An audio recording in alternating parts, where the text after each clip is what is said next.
Nicola Tarzia, lived in Stanford all my life, 60 years, okay? 60, I don't want to say how old I am, but 60 plus years. So 60 years in Stanford. Dedicated 30 of those years to public service and community service.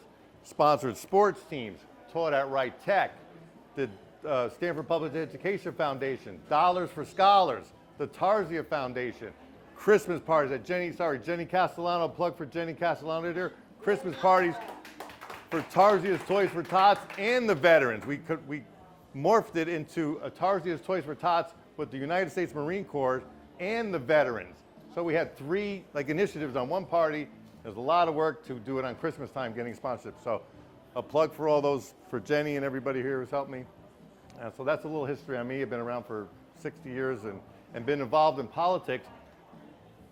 Versus Caroline Simmons, I have more, what I spoke to a reporter today, I have more city political experience than the mayor herself. So this is a big problem, and she's trying to overrule a lot of things, as Alex pointed out, the rap bill and certain things. But I don't want to go to the negative campaigning, but there's certain things she's doing that are undermining the citizens of Stanford and the city services. I mean, let's face it, there's a lot of development going on, and she's forwarding it, she's ushering it through. So I don't think it's a good way to run a city. And nothing against anyone, the current mayor, but we need a business person to run the city, a business-minded person. It's a $700 million budget. We need somebody who can handle a $700 million budget and can delegate the right people to the right department. So that's some of my key issues is doing like a Department of Efficiency in Stanford and examining each department. Try going down to the zoning board. Terry knows. Some of you people know who Lisa knows. Try going down to the zoning board or building department. It's not open. Hello? We want a friendly city. We want to open town hall. I'm a contractor. I go to many cities from New Rochelle to New Haven. They're all open. I go to the building department, get a building permit. I mean, it's very simple.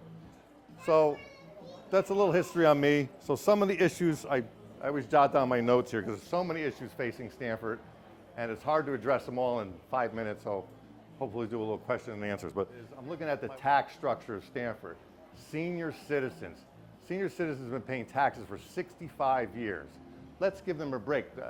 We all know or most of us know there's a $34 million surplus from 2003. They're so behind on the audits. There's a surplus from 2003 of $34 million. Maybe some of that money should go back to the senior citizens.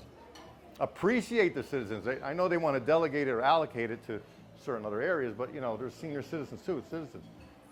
Second most important thing about the tax structure in Stanford, we have a map on every scenario in Stanford. We have a zoning map. We have a 2015 master plan map. We have a voting district map.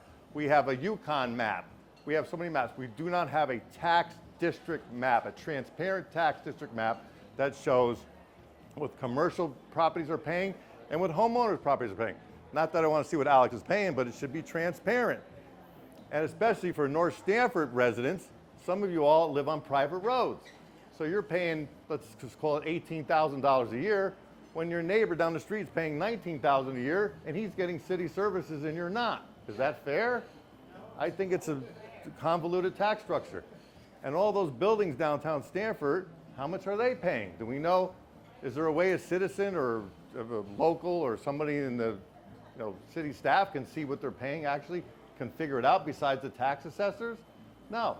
So there's tax district A, tax district B, C, and CS, and the DSSD. So those are the 4 or 5 tax districts. So my plan number 1 would be to expand the DSSD, which they get a levy tax of 1.4%, which is the downtown district. They get a levy of 1.4%, and there's a map. There's a map of the DSSD. I'm like, geez, I found the map of a tax district. So there's one map that shows the district. Now that district is, say, so wide, but it doesn't go north of the city, and it doesn't go east or west, so that could be expanded to drive more revenue without citizen taxes. Also, the South End. Now, South End is blowing up, so why not include DSSD Part 2? Why not have the South End part of the DSSD and get another 1.4% on all those commercial properties? The DSSD, I think, brings in about $3.5 to $4 million, so that could easily be doubled. And you know the downtown services you could do with that? You'd have traffic enforcement officers. You'd have more of those ambassadors down in the city. You could have just better light control, better pedestrian control. You could have a lot of more city services downtown. And if the commercial developers have to have a vested interest in Stamford, I mean, come on, they're making all the money and we're paying all the taxes. So it's not a good scenario. Okay, so the tax map, transparent tax map. Education. We have a new superintendent that we're going to be needing. We need a superintendent who's friendly, who's business-minded, who can attack the achievement gap and stay on top of the achievement gap and keep. I've been on the board of ed. I've been on the board of ed 10 years, and Alec's been on there too, and Jenny's been involved too. The achievement gap, well, we have a big meeting on the achievement gap, and all of a sudden the meeting goes away, and 6 months later, what happened to the achievement gap meeting? What's our statistics? So achievement gap is one thing, and bilingual programs and so on that will help the achievement gap, especially for social and economically challenged families. Special education. We're outsourcing a lot on special education. All that money, I'm trying to get a finger, when I was on the board of ed, I'm trying to get just one number of how much we spend on outsourcing of special education. I couldn't get the exact number, but say it's, I don't know, maybe it's $3-4 million a year at least. Why not collaborate that money and try to get a facility for special education? So in-house, in-town special education, that's important too. So achievement gap, special education, a superintendent who's business-minded, who can do spreadsheets, who understands the business of running a 300, now the total budget's 700 million, but the Board of Ed budget say 350, who can run a $350 million budget and delegate. I was on the operations chair, and they would get a report. Okay, here's the report of operations on a piece of paper. I said, put it on a spreadsheet, do a 3-year tier. Past year, current year, future year of spending expenditures on capital projects and operating projects. They couldn't figure it out. Me and my bookkeeper, I don't know who was here, maybe Jenny knew about it, or somebody was on the Board of Ed, but me and my bookkeeper did a spreadsheet for the Board of Ed that showed funding source, past year, current year, future years. Very simple. So, or all the money's going on one sheet. So that's how a business mind works. Affordable housing. Obviously, we need more affordable housing. There's a complex coming in downtown at the St. John's Towers, which I feel is a pretty good complex. So let's keep it downtown. It's approved. But I'm looking for a home ownership. And the avenue to home ownership is, I've spoken with the Stamford Credit Union, Sound Credit. This is a new idea, Alex, which you might be like, is have them partner, Lisa, you might like this, have them partner with a bank, say it's First County Bank. Let's just throw a number in there, $10 million, $20 million. Have the Stamford Credit Union partner with a bank. They can do more business loans for Stamford's residents. They can do more home ownership loans for Stamford residents, maybe at a lower rate. And maybe Stamford makes a small, 0.5%, whatever, but still lower than a bank rate. So that's another funding source that I'm thinking about doing. So I have a lot of creative ideas of how to run government. Traffic. I've been talking to all of you about the traffic enforcement officers. We have a $34 million surplus from 2003. Let's spend, they're saying, where are we going to do with the money? Put it education, put it here. Fine. Throw a couple $100,000 at traffic enforcement officers. Make the citizens feel safe down there.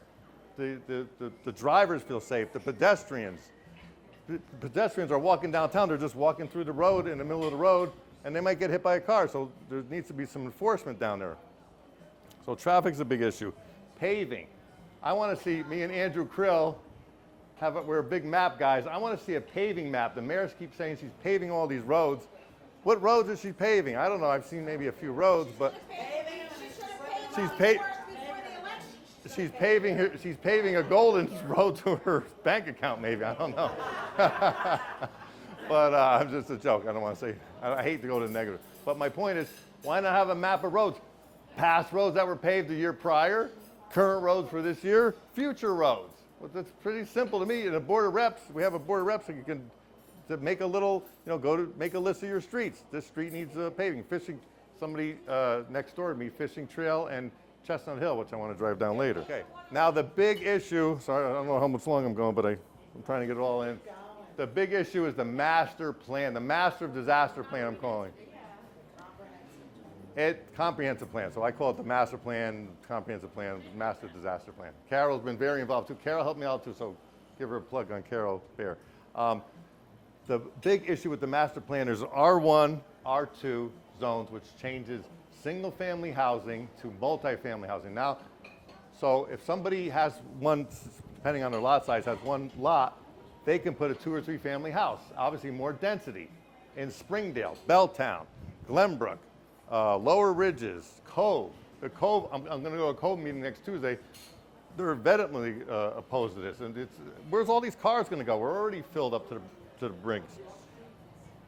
So there's that. There's the R1 and R2 zone for residential. Then there's the MU1, MU2, and MU3 zones. Those zones are for areas like this, where, areas like Lower Long Ridge Road, where there's all those little commercial buildings. Now they can re-densify those areas and make more apartment buildings. Especially take, for example, the Turner River, behind the Turner River Fire Department over there on Buxton Road. You know, those corporate buildings back there, there's the one that looks like a spaceship. But anyway, they could turn that into housing. So now where all those people are going to go and drive, they can't even get out of Buxton Road now where the A&P is over there. So it's just too much density. We need more commercial development, more, yeah.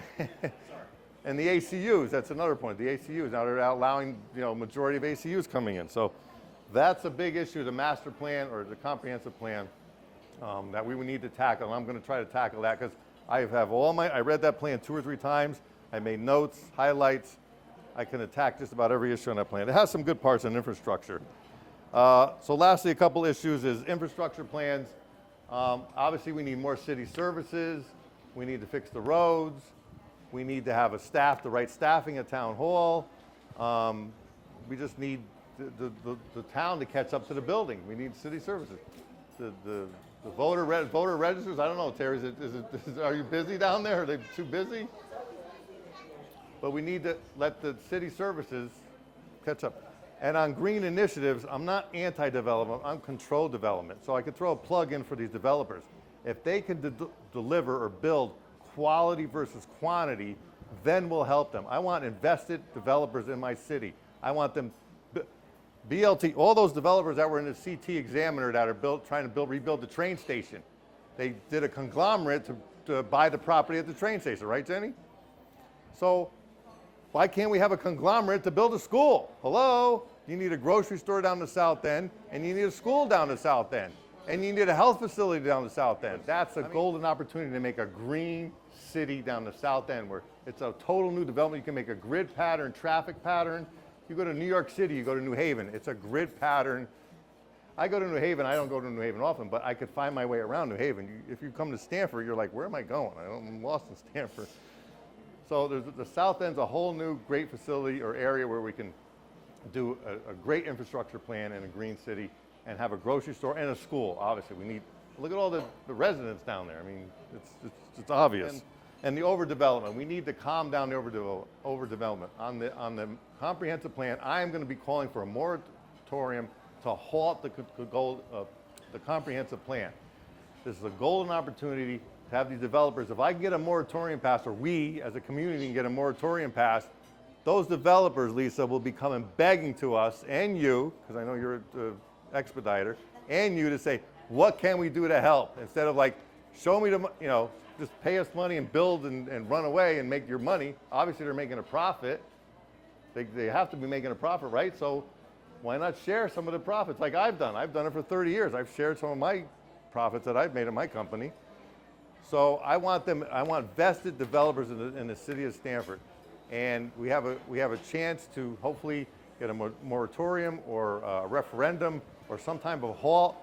I mean, if I'm elected, I might even close the building. I hate to say it like this, but I might even close the building department, let the residents be priority and the developers be a second tier, because they got to slow them down. We have to slow them down somehow, legally or however. We have to slow them down. I'm not anti-development, but we want to control it. We need the city service to back up what we're doing, and we need the infrastructure, the roads, the lanes. Just a plan. We need a more kind of regimented plan. So that's about it. That's what I'm going to say tonight, and I wanted to open up any. Thank you.